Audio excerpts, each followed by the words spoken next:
വയോധികനായ കൊച്ചുവേലായുധന്റെ വീടിനുള്ള അപേക്ഷ പോലും സ്വീകരിക്കാൻ തയ്യാറാകാതെ ജനപ്രതിനിധിയുടെ അടിസ്ഥാന ഉത്തരവാദിത്വം പോലും നിറവേറ്റാത്ത കേന്ദ്രമന്ത്രി സുരേഷ് ഗോപി കഴിഞ്ഞ ദിവസങ്ങളിൽ വിവാദങ്ങളിൽ പെട്ടിരുന്നു.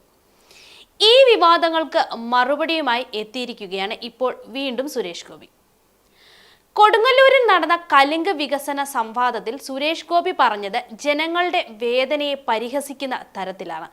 ഇനിയും ഇതുപോലെ വേലായുധൻ ചേട്ടന്മാർ അങ്ങോട്ടേക്ക് എത്തും, പാർട്ടി തയ്യാറായി ഇരിക്കൂ, ഞാനൊരു ലിസ്റ്റ് അങ്ങോട്ട് പ്രഖ്യാപിക്കും എന്നൊക്കെയാണ് സുരേഷ് ഗോപിയുടെ പരിഹാസം.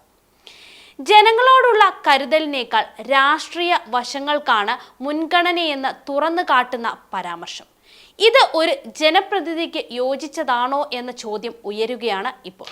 കൊച്ചുവേലായുധൻ നൽകിയ അപേക്ഷ പോലും സ്വീകരിക്കാതെ നിവേദനം നിരസിച്ചത് കൈപ്പിഴയാണെന്ന് സമ്മതിച്ചെങ്കിലും ജനങ്ങളുടെ അടിസ്ഥാന ആവശ്യങ്ങൾ പോലും നിറവേറ്റാൻ താൻ ബാധ്യസ്ഥനല്ലെന്നാണ് സുരേഷ് ഗോപി പറയുന്നത്. ജനപ്രതിനിധിയായി അധികാര പരിധിയിൽ ചെയ്യാവുന്ന കാര്യങ്ങൾ അറിയാം എന്നതിനെ പരാമർശിച്ചെങ്കിലും അതിനേക്കാൾ വലിയ ഒരു ജനവിരുദ്ധ മുഖം തുറന്നു കാട്ടുകയാണ് ഈ പ്രസംഗത്തിലൂടെ സുരേഷ് ഗോപി ചെയ്തിരിക്കുന്നത്. ജനങ്ങളുടെ ആവശ്യം പരിഗണിക്കാതെ രാഷ്ട്രീയ കളിക്ക് പ്രാമുഖ്യം നൽകുന്ന മനോഭാവമാണ് സുരേഷ് ഗോപിയുടേത്.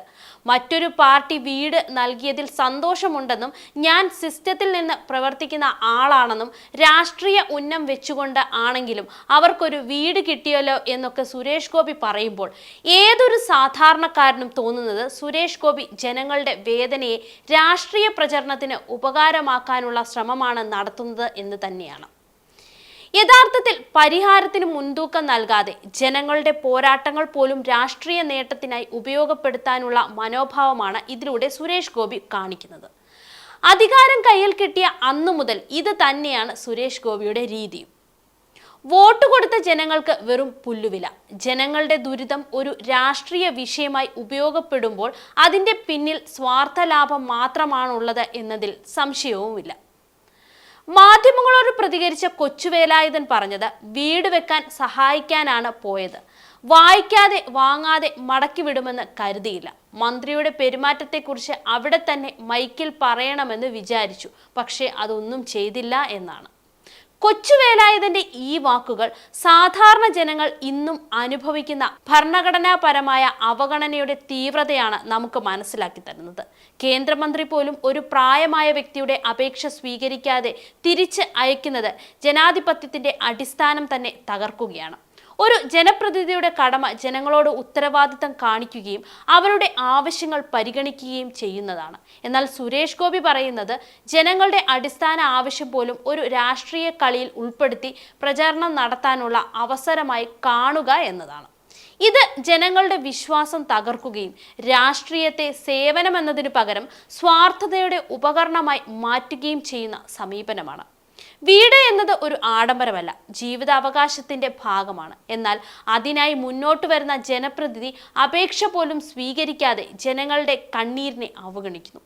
ഇത്തരം പ്രവർത്തികൾ ജനങ്ങളുടെ വിശ്വാസം നഷ്ടപ്പെടുത്തുകയും പൊതുഭരണ സംവിധാനത്തിനെതിരെയുള്ള നിരാശ വർദ്ധിപ്പിക്കുകയും ചെയ്യും.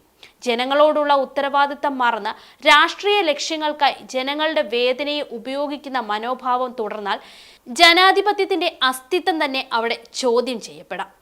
ജനങ്ങളുടെ പ്രശ്നങ്ങൾ പരിഹരിക്കുന്നതിന് പകരം അവയെ പ്രചരണത്തിനുള്ള ഉപകരണങ്ങളായി കാണുന്നത് അംഗീകരിക്കാനാവാത്തതാണ്. ജനങ്ങളുടെ വിശ്വാസം കാത്തു സൂക്ഷിക്കുന്നതിനേക്കാൾ പാർട്ടിയുടെ കണക്കുകൂട്ടലിനാണ് പ്രാധാന്യം നൽകുന്നത്. ഇത് വോട്ട് ചെയ്ത പാവപ്പെട്ട ജനങ്ങളോടുള്ള വഞ്ചനയാണെന്നേ നമുക്ക് പറയാൻ കഴിയും. ഒരു ജനപ്രതിനിധി എന്ന നിലയിൽ സുരേഷ് ഗോപി പൂർണ്ണ പരാജയമാണെന്ന് പറയാതെ വയ്യ. ജനങ്ങളുടെ അവകാശങ്ങൾ കാക്കാനാണ് സുരേഷ് ഗോപിയെ തെരഞ്ഞെടുത്തത് തന്നെ. എന്നാൽ പ്രായമായ ഒരു വയോധികന്റെ വീടിനുള്ള അപേക്ഷ പോലും സ്വീകരിക്കാതെ അതിനെ പരിഹസിക്കുകയും രാഷ്ട്രീയ പ്രചരണത്തിനുള്ള ഉപകരണമായി കാണുകയും ചെയ്യുന്നു. ജനങ്ങളുടെ ദുഃഖം മനസ്സിലാക്കാതെ ഇനിയും വേലായുധൻ ചേട്ടന്മാരെ അങ്ങോട്ടേക്ക് അയക്കാം എന്ന് പറഞ്ഞ് ജനങ്ങളുടെ വേദനയെ കളിയാക്കുന്നത് രാഷ്ട്രീയത്തിന് ചേർന്ന പ്രവൃത്തിയുമല്ല. ജനങ്ങളുടെ കണ്ണീരിനൊപ്പം നിൽക്കാതെ മറ്റൊരു പാർട്ടി സഹായിച്ചതിൽ സന്തോഷം കാണിക്കുന്നത് സുരേഷ് ഗോപിയുടെ രാഷ്ട്രീയ അസമത്വത്തെ മാത്രമാണ് തെളിയിക്കുന്നത്. ജനപ്രതിനിധിയുടെ ജോലി ജനങ്ങൾക്ക് ഉപകരിക്കുന്ന എന്തെങ്കിലുമൊക്കെ ചെയ്യുക എന്നതാണ്. പ്രചരണത്തിന് ഉപയോഗിക്കുക എന്നതല്ല. സ്വന്തം അധികാരം ഉപയോഗിച്ച് ഒരു കുടുംബത്തിന് സുരക്ഷിത ഭവനം നൽകാൻ പോലും തയ്യാറാകാത്ത നേതാവിന് ജനാധിപത്യത്തിൽ എന്ത് സ്ഥാനമാണുള്ളത്? സുരേഷ് ഗോപിയുടെ പെരുമാറ്റം ജനങ്ങളോടുള്ള ഉത്തരവാദിത്തം പൂർണ്ണമായും മറക്കുന്ന ഒരു ക്രൂരന്റേതാണ്. വേദനയുമായി മുന്നോട്ട് വന്ന ഒരു വയോധികനെ അവഗണിക്കുകയും ജനങ്ങളുടെ ആവശ്യങ്ങൾ രാഷ്ട്രീയ കണക്കുകൂട്ടലിന്റെ അളവുകോലിൽ മാത്രം കാണുകയും ചെയ്യുന്ന നേതാവ് ജനങ്ങൾക്കൊരു ഭാരം തന്നെയാണ്. ജനങ്ങളുടെ വിശ്വാസം നഷ്ടപ്പെടുത്തിയ സുരേഷ് ഗോപി ഒരു ജനപ്രതിനിധി എന്ന നിലയിൽ പൂർണ്ണ പരാജയമാണ്. ഇത്തരക്കാർക്ക് നേതൃത്വത്തിൽ ജനാധിപത്യവും നീതിയും എവിടെയാണെന്ന് ചോദിക്കേണ്ട സമയം എത്തിയിരിക്കുകയാണ്. സുരേഷ് ഗോപിയുടെ ഈ ഒരു സമീപനം ഭാവിയിൽ വരാനിരിക്കുന്ന തെരഞ്ഞെടുപ്പുകളിൽ വലിയ തിരിച്ചടിയാകുമെന്ന് ഉറപ്പാണ്.